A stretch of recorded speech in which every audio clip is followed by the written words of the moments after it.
ആണ് തയ്ക്കേണ്ടത്. ഇതിൻ്റെ സൈഡ് മൊത്തം തയ്ച്ചേക്കും. സൈഡെല്ലാം തയ്ച്ച് ഫിനിഷാക്കി ഇതിൻ്റെ അടുത്ത ഉൾഭാഗത്തേക്ക് ഞാൻ ആദ്യം ഇവിടെ കാണുന്നത് നമ്മൾ ഈ അടിയിൽ ഭാഗത്ത് കൊണ്ട് ഇതിൻ്റെ ഈ ഹോളിന് താഴെ നേരെയാണ് ഈ സൂചി എടുക്കേണ്ടത്. എപ്പോഴും ശ്രദ്ധിക്കുക, നൂലിൽ കെട്ട് ഇട്ടതിന് ശേഷം മാത്രമേ നമുക്ക് തയ്ക്കാവൂ. അപ്പോൾ ഈ ഹോളുണ്ടല്ലോ അതിന് നേരെ താഴെ കൊണ്ടുവന്നിട്ട് ഈ തയ്യലിന് ഒരു കാരണവശാൽ ആ തുണിയിലേക്ക് നമ്മുടെ സൂചി കൊള്ളാൻ പാടില്ല.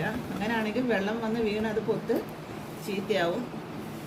അങ്ങനെ ആ സൂചി തയ്ച്ച സ്ഥലത്ത് തന്നെ പിന്നെ അടുത്തത് കുത്തേണ്ടതുണ്ട്. അപ്പോൾ ഇവിടെ നിന്ന് സൂചി കണ്ട ബാക്കിൽ കൂടെയാണ് ഇടേണ്ടത്.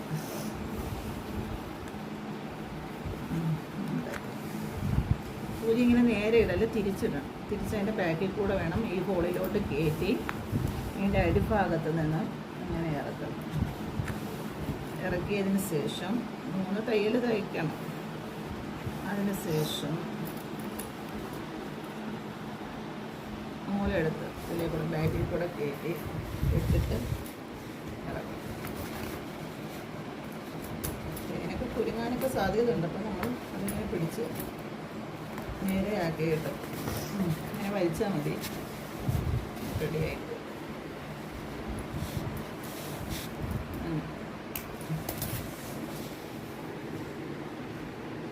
ഇതേപോലെ തന്നെ ഈ 4 സൈഡും തയ്ക്കണം. ഇതേപോലെ തന്നെ നല്ല ഇവിടെ എല്ലാം തയ്ച്ചതിന് ശേഷമേ ഇങ്ങോട്ട് തയ്ക്കാൻ പാടുള്ളൂ. ഇവിടെ തയ്ച്ച് കഴിഞ്ഞു. ഇനി അടുത്തത് ഇവിടെ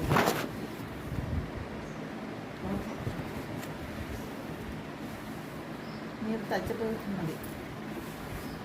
നല്ല ഒന്നും കൂടെ കാണും.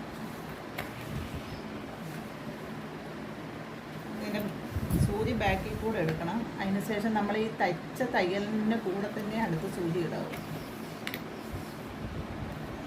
ഞാൻ ഇപ്പോൾ ടേബിളിൻ്റെ മുകളിൽ ഇരുന്നാണ് തയ്ക്കുന്നത്.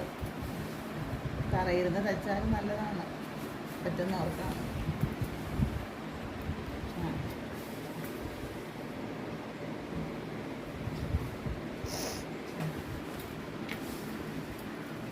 ഈസിയാണ്, പാടൊന്നുമില്ല. നമ്മൾ തയ്ച്ച് കഴിഞ്ഞ് കഴിഞ്ഞാൽ നമുക്ക് പെട്ടെന്ന് കെട്ടിയിട്ട് എടുക്കണം. ഇങ്ങനെ മുറ്റത്തുനിന്ന് കെട്ടിയിടണം. അങ്ങനെ ഈ 4 എല്ലാ സൈഡും തയ്ക്കണം. വെച്ചിട്ട് കാണിച്ചു ഞാൻ തയ്ക്കട്ടെ.